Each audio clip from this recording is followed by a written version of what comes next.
Assalamualaikum warahmatullahi wabarakatuh. Kami dari kelompok 7 yang beranggotakan saya Adela Gibrestio. Saya Nifatul Vanessa. Saya Nurul. Saya Sakinah. Saya Salsa Sabila. Akan mensosialisasikan nilai-nilai anti korupsi. Menurut Kamus Besar Bahasa Indonesia atau KBBI, korupsi adalah penyelewengan atau penyalahgunaan uang negara seperti perusahaan, organisasi, yayasan, dan sebagainya untuk keuntungan pribadi atau orang lain. Faktor penyebab korupsi bisa bermacam-macam, ada yang berasal dari internal dan ada juga yang berasal dari lingkup eksternal. Faktor penyebab korupsi internal dan eksternal ini perlu diketahui oleh setiap masyarakat. Nah, yang termasuk dalam faktor internal yaitu seperti sifat tamak dari individu atau manusia, gaya hidup yang tidak seimbang dengan apa yang telah dimilikinya, serta moral yang lemah juga akan mudah terpengaruh untuk melakukan tindakan korupsi. Nah, selain faktor internal, ada pula beberapa faktor eksternal, yaitu seperti aspek ekonomi, aspek politis, serta aspek organisasi.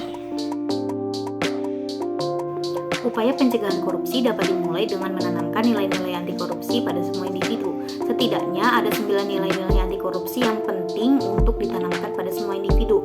Berikut ini adalah nilai-nilai anti korupsi. Yang pertama itu kejujuran. Jujur memiliki sebuah makna yang berarti kata dan perbuatan. Jujur yang menjadi nilai dari suatu tindakan anti korupsi karena tanpa adanya kejujuran tidak akan dipercayai dalam hal termasuk kehidupan bersosial. Yang kedua itu kepedulian, yang berarti memperhatikan dan mengindahkan. Nilai kepedulian sebagai mahasiswa dapat diwujudkan dengan memantau kemajuan dalam proses pembelajaran, memantau sistem pengelolaan sumber daya kampus, dan juga memantau kesehatan infrastruktur kampus.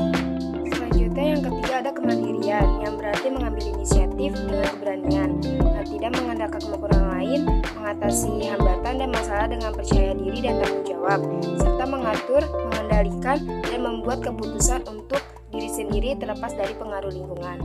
Dan yang keempat ada kedisiplinan, yang berarti ketaatan dan kepatuhan atas peraturan. Nah, di sisi lain, pengaturan kehidupan manusia membutuhkan kehidupan yang disiplin. Disiplin memiliki keuntungan membantu Anda mencapai tujuan dengan lebih efisien.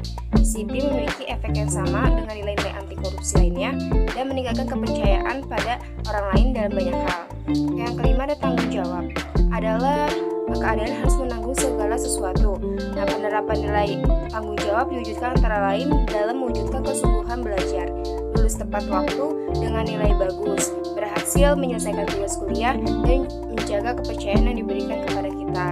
Dan yang keenam ada kerja keras. Kerja keras adalah suatu kemauan meliputi tekad, ketekunan, kerja keras, membangun keberanian, ketabahan, dan yang paling penting untuk bekerja keras untuk mencapai tujuan Anda. Yang ketujuh, kesederhanaan. Gaya hidup sangat penting untuk berinteraksi dengan masyarakat sekitar. Gaya hidup sederhana melatih orang untuk menempatkan kebutuhan mereka di atas keinginan mereka. Yang kedelapan adalah keberanian. Ditunjukkan untuk memiliki keberanian dalam mengatakan kebenaran, membelanya, mengakui kesalahan, dan bertanggung jawab. Sukses membutuhkan keberanian. Keberanian menjadi dewasa dengan keyakinan, dan keyakinan tumbuh dengan pengetahuan yang kuat. Yang kesembilan, keadilan adalah penilaian dengan memberikan kepada siapapun sesuai dengan apa yang menjadi haknya, yakni dengan bertindak proporsional dan tidak melanggar hukum.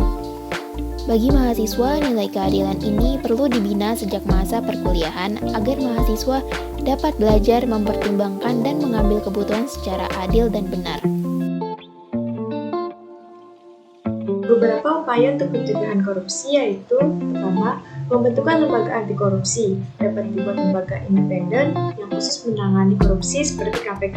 Kedua, pencegahan korupsi di sektor publik, yaitu dengan mewajibkan pejabat publik melaporkan dan mengumumkan jumlah kekayaan yang dimiliki baik sebelum dan sesudah menjabat.